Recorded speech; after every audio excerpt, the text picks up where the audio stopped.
Differential. Limited slip differential.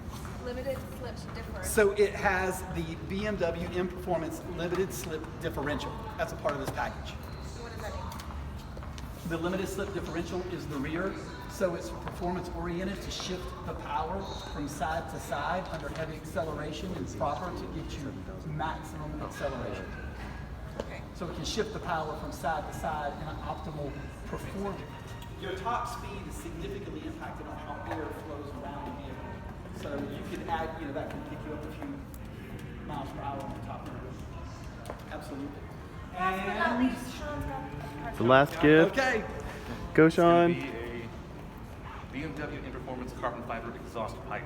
Ooh, that's the best part right Yeah, there. well, it's caps. Yeah, they're caps. But it's an upgraded exhaust with the extra there. Now, when you put all this together, you're getting a faster car that looks better, sounds better, and it has more power.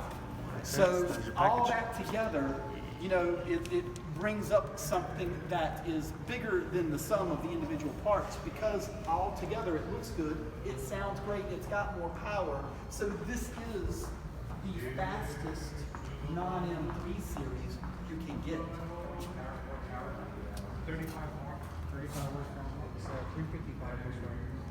So right now, the new 19s are not out, so we don't have the upgraded power that's going to come out of that. But right now, if you don't want to spring for the CS that's over there in blue, this is faster than any other 340 that's out there. So there may be other 340s, but there's not one like this. This has an option package that. Let's do it. We got to get some gas. I bet it's on